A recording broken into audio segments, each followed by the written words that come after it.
After the destruction of the English army at Patay, some Armagnac leaders argued for an invasion of English-held Normandy, but Joan remained insistent that Charles must be crowned.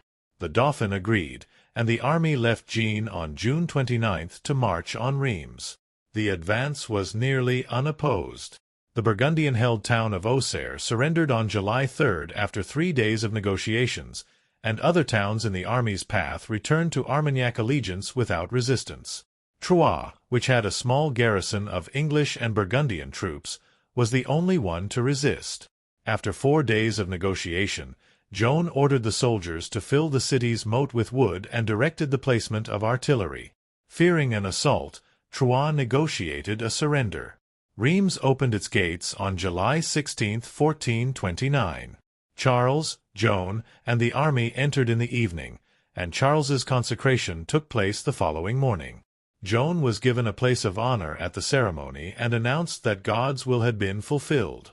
After the consecration, the royal court negotiated a truce of 15 days with the Duke of Burgundy, who promised he would try to arrange the transfer of Paris to the Armagnacs while continuing negotiations for a definitive peace. At the end of the truce, Burgundy reneged on his promise. Joan and the Duke of Alençon favored a quick march on Paris, but divisions in Charles's court and continued peace negotiations with Burgundy led to a slow advance. As the Armagnac army approached Paris, many of the towns along the way surrendered without a fight. On August 15, the English forces under the Duke of Bedford confronted the Armagnacs near Montepilloy in a fortified position that the Armagnac commanders thought was too strong to assault. Joan rode out in front of the English positions to try to provoke them to attack. They refused, resulting in a standoff. The English retreated the following day. The Armagnacs continued their advance and launched an assault on Paris on September 8. During the fighting, Joan was wounded in the leg by a crossbow bolt. She remained in a trench beneath the city walls until she was rescued after nightfall. The Armagnacs had suffered 1,500 casualties. The following morning, Charles ordered an end to the assault. Joan was displeased and argued that the attack should be continued. She and Alençon had made fresh plans to attack Paris, but Charles dismantled a bridge approaching Paris that was necessary for the attack, and the Armagnac army had to retreat. After the defeat at Paris, Joan's role in the French court diminished. Her aggressive independence did not agree with the court's emphasis on finding a diplomatic solution with Burgundy, and her role in the defeat at Paris reduced the court's faith in her. Scholars at the University of Paris argued that she failed to take Paris because her inspiration was not divine. In September, Charles disbanded the army, and Joan was not allowed to work with the Duke of Alençon again. Campaign against Paranet-Gressert. In October, Joan was sent as part of a force to attack the territory of Paranet-Gressert, a mercenary who had served the Burgundians and English. The army besieged Saint-Pierre-le-Moutier, which fell after Joan encouraged a direct assault on November 4.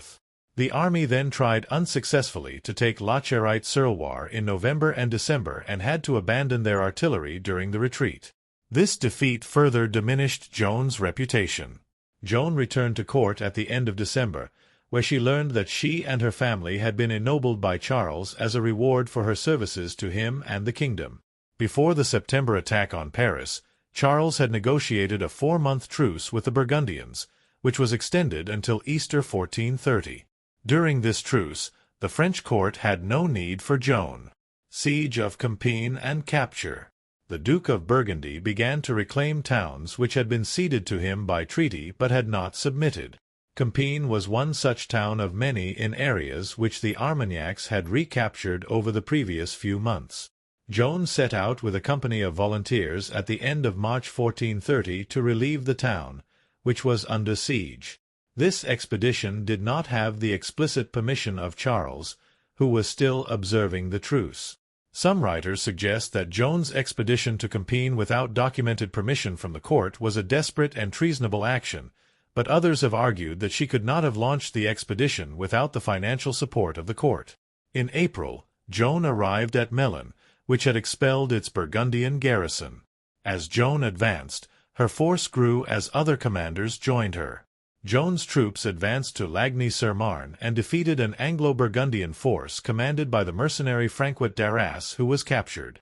Typically, he would have been ransomed or exchanged by the capturing force, but Joan allowed the townspeople to execute him after a trial. Joan reached Compiègne on May 14. After defensive forays against the Burgundian besiegers, she was forced to disband the majority of the army because it had become too difficult for the surrounding countryside to support. Joan and about 400 of her remaining soldiers entered the town. On May 23, 1430, Joan accompanied an Armagnac force which sortied from Compiègne to attack the Burgundian camp at Margny, northeast of the town. The attack failed, and Joan was captured. She agreed to surrender to a pro-Burgundian nobleman named Lionel de Wandam, a member of Jean de Luxembourg's contingent, who quickly moved her to his castle at Beaulieu-les-Fontaines near Noyes. After her first attempt to escape, she was transferred to Beaurevoir Castle. She made another escape attempt while there, jumping from a window of a tower and landing in a dry moat. She was injured but survived. In November, she was moved to the Burgundian town of Arras. The English and Burgundians rejoiced that Joan had been removed as a military threat. The English negotiated with their Burgundian allies to pay Joan's ransom and transfer her to their custody. Bishop Pierre Cauchon of Beauvais, a partisan supporter of the Duke of Burgundy and the English crown, played a prominent part in these negotiations, which were completed in November. The final agreement called for the English to pay 10,000 livres tournois to obtain her from Luxembourg. After the English paid the ransom, they moved Joan to Rouen, their main headquarters in France. There is no evidence that Charles tried to save Joan once she was transferred to the English.